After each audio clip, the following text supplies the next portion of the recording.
right, wow, we're into day 3 already. This is hump day. Hopefully you've made it here to day 3 with a couple of pages of your unique reasons and a couple of pages now of possibilities. Today is the day for clarity, so we really want to get into this. One of the things I'm going to tell you and remind you again as we go through this is there's no magic. It will look like magic if you do the work, but the work is required in order for the magic to occur. So if you are just mailing it in or just going through the motions and you're not really getting your real reasons and your real possibilities on paper, it's going to be less than what you would want and probably won't be even worth the time that you're spending. So again, I appreciate everybody's here, sticking with it through day 3 and then on through day 4 and 5, which are going to be critical to funding your journey. You need to be engaged, even if it's just for an hour a day. Frankly, if you can't engage, and I think I've said this in the email at least once, maybe not today, but prior, is if you can't engage with us for 5 hours over 5 days, or give or take, then what's your focus going to be worth? How much focus are you really going to have going forward? So, Vision Challenge Day 3. This is the day we get clarity on your unique vision. Back is, if anything were possible, what kind of future could you imagine? I'm going to speak for Jenna, even though she's here in the room, because in the email she shares at least, I think that was about a year ago, but that was her unique vision. She talks about her unique vision. I would encourage you to go to the email and read the story because I'm not going to talk about it all here. But basically, her unique vision, she wants to travel the world, she wants to be happy and healthy with her family, run her digital marketing agency and make to the tune of $20K a month.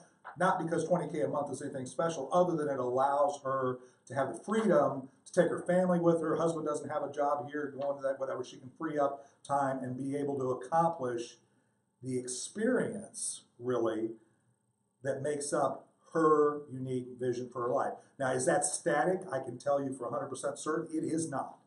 That 20K may become 100K. That 20K, she may decide her dream is going to get bigger. But the reality is you start getting closer to the mountain, you start making real plans of how to climb the mountain.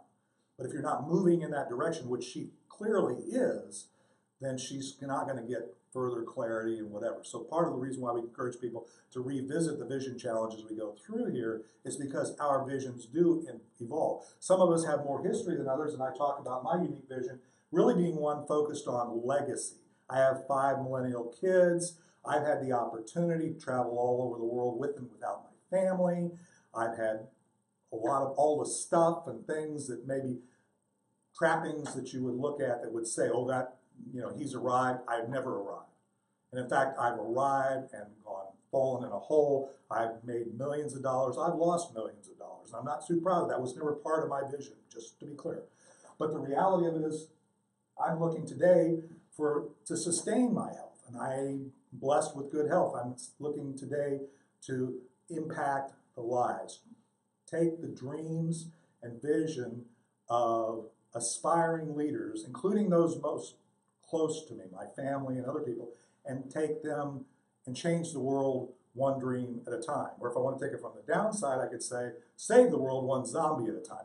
But my point is, I want to drive people, that's my vision, and then I want to have ability, when I look at my holistic life, to have close access to the people that I love, have places that I can hang out in all parts of the globe, and so on. So that's where I'm at.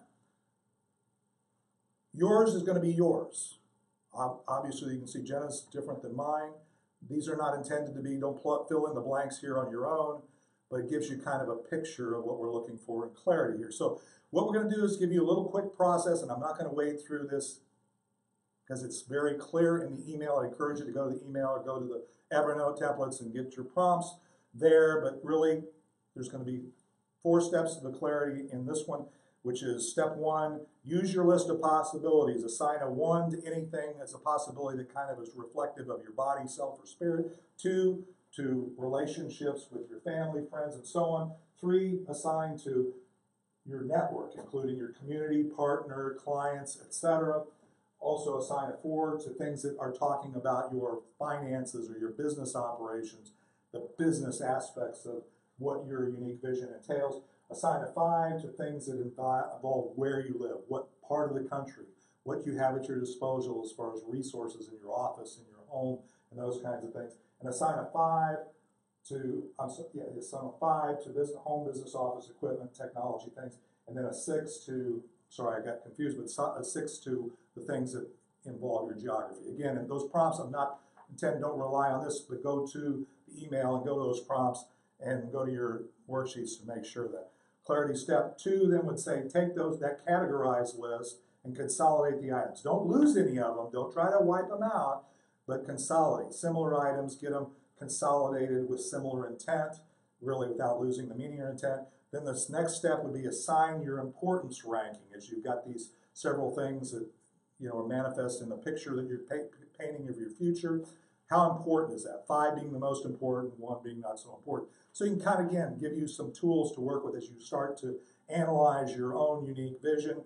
And then step 4 would be start with your highest priority component in each of the 6 areas that you've addressed. Some people say, none of mine were where I lived. Okay, maybe that's not important. Maybe it's something you missed. That's part of why we go through the process of clarifying. And then share, at this point, and again, nothing's set in concrete, but at this point, share, if anything were possible, blank. And then put your unique vision statement that includes some of those points or the most salient points in your day 3 output. Okay, now we're on to day 4. So looking forward to seeing you tomorrow on day 4, and we'll talk to you later.